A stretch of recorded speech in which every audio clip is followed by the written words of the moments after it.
So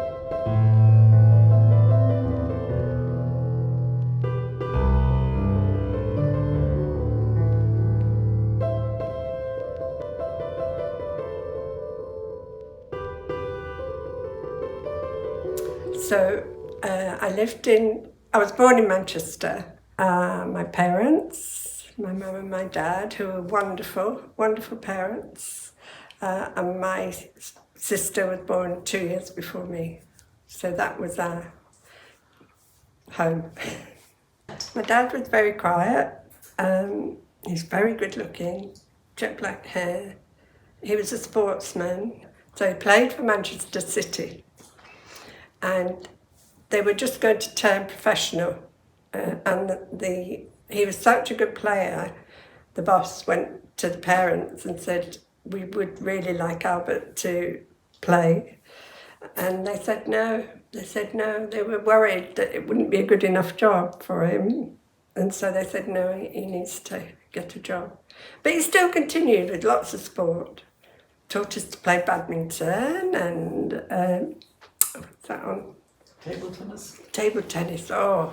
And we love that to this day, Rita and I. He was a very good teacher. She was very quiet. My mum was a lady. She loved beautiful clothes. She was beautiful. She was a strong one. She had to make decisions because Dad wanted her to. But yes, and he'd say, "Go and ask your mum." If we asked him, "Can we do this?" Go and ask your mum. But yes, she was a singer. She used to sing in the choir at the church. She was good fun. Yeah. She was a matriarch though. And Dad was quite one.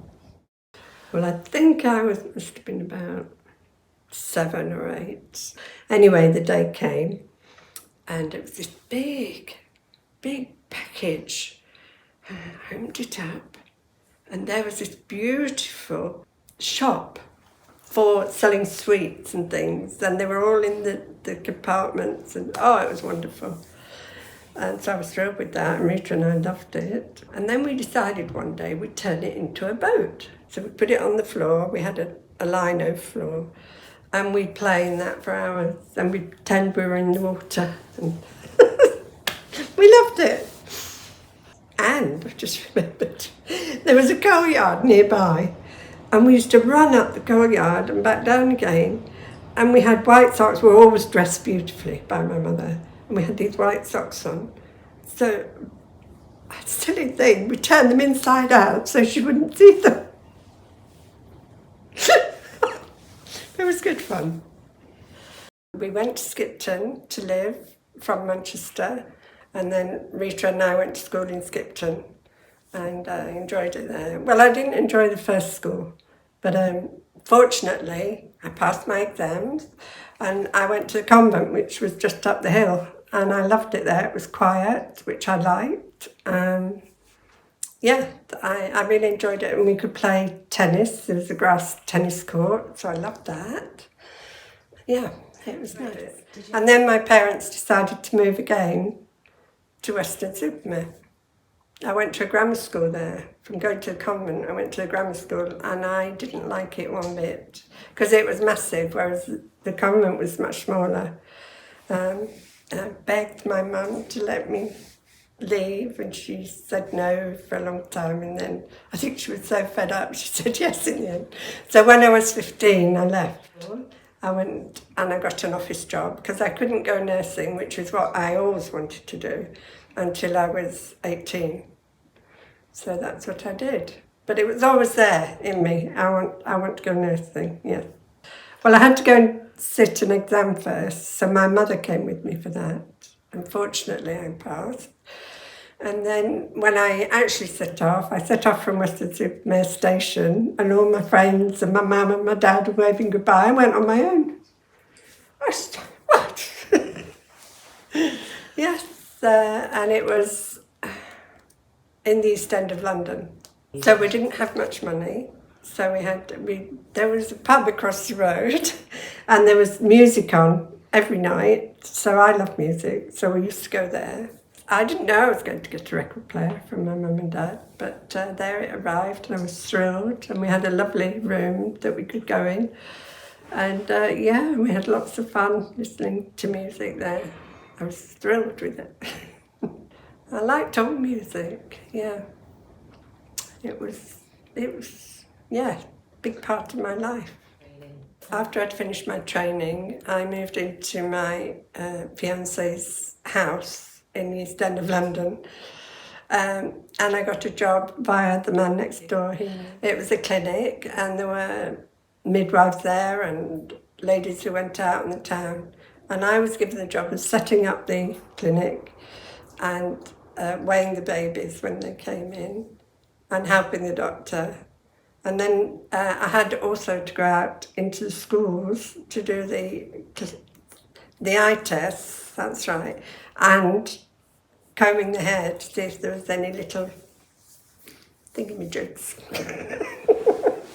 Which there was, because it was in quite a poor... I was living near Brixton then. So after I got married, I lived with my husband's family for a while. And then we got our own place. My first baby was Rebecca, and we lived in Romford, Essex then. And she was a very big baby. She was 12 pounds, 2 ounces, I think. So that was quite something. But she was gorgeous. We were thrilled. And Ron never asked for a boy. No, he was quite happy with the girls, so, yeah. And she grew up into a beautiful young lady who loved ballet. So she's now living in France and has lived there for 20 years, and she's got 3 children. Laura, she didn't have any hair when she was born, and my sister-in-law said, Ron's sister, said, oh, she's going to be a redhead. I said, no, I can't see that. And lo and behold, she had this gorgeous, beautiful red hair, and still has, yeah.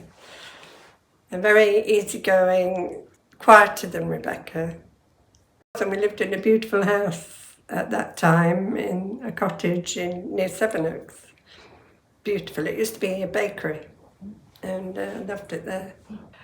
8 years later, my third daughter arrived, Kate. We called her Catherine, but she's always been known as Kate. We're very close because I live here and she's up in the mountains. Yes. 2 years later, Phoebe arrived. And I shouldn't say this, but she's an angel. She was just never a problem to me, never. And I still like it today. Right, so I was living in Orpington, Kent, and I was going to yoga every week, and we had a wonderful teacher. And there was a lady there, we got chatting, and I said, oh, you seem very calm. And she said, oh, you'd like what I like. And she told me all about transcendental meditation. And she told me where I could go to learn it. And it was a young man that taught me. And later on, quite a long time later, he said, you were my first person that I taught. Anyway, he was very good because I loved it. And I've been doing it ever since. It's made me stronger. I was more relaxed. I was happier, didn't get so worried about things. And yes, it's been very good for me. And then eventually I decided I want to become a teacher. And I must have been, I think I was 60 then. And then when I came back, I started teaching. And one time, I taught 7 people in one day. Wow. Oh, I still do it morning, evening, yeah. I might miss one or something like that, but I love it so much and it's done me so much good. I could recommend it to anybody, yeah. And it's not difficult. It's very easy, the meditation I do. I taught my sister, and my children all learned. And some of my grandchildren, yeah. My sister Rita was very beautiful. She had long, blondish curls and I had jet black, straight hair. So we were complete opposites. I was more like my dad and Rita was more like my mum in lots of ways. Yeah, when we moved to Skipton to school, and I used to go up to where she was, and I'd be stood there and, can I play with you? Oh, go and play with your own friends. Go on, off you go. And I was like, yeah, but she's always been a good sister, but she's always been away from me.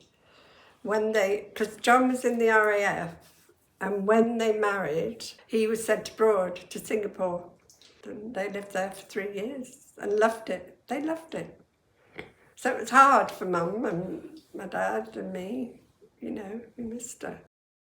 Well, I had to leave the place I was in because they wanted to put the rent up, and I didn't think it was appropriate because it was a very, very small room. So Tom and Kate, with Rosie, moved here. And they said, why don't you come over and visit us and have a look and see if you like it? So I did, fell in love with it. Didn't like the rain, but anyway. When I first came, because I hadn't painted properly, and I met this couple, and they said, oh, we can teach you, we're artists. And I said, really? And they said, yes. And they came and started giving lessons in the day centre. And they're amazing. So this painting was one of the first paintings I ever did. And I just loved the sea and the skyline. And I just thought, well, I don't know if I'll be able to do this. But I set off doing it, and it's okay. The ostriches were difficult to do for me. There's a lot of detail in them that you probably can't see. And one is my sister, Rita, one is me, and one is a very dear friend I made here. So this painting I did with my daughter Phoebe. We used to watch on the television Bob Ross, who was a wonderful painter and a lovely man. And one night she was staying here and she said, Mum, we're going to do some painting. And I said, oh, are we? Yes, she said. And she got her iPad out and she put Bob Ross on. And we put berets on and had a little tipple of wine. And off we went. And it was such a joyous, memorable evening. This is a montage of all my children and my sister and the babies, and Phoebe helped me do it. Well, she did most of it really, but I'm so glad to have it. I love living here. I love my apartment. I love the people. Yes, but I don't like the cold. I feel the cold terribly. And in the winter, it's very cold, isn't it? And rains a lot. My advice, I'd like people to learn to meditate, because not only are you doing it for yourself, you're doing it for everybody in the world. And what we need is peace. And we're all longing for that, aren't we? So, through my experience of learning it and teaching it, yes, that's what I'd recommend more than anything.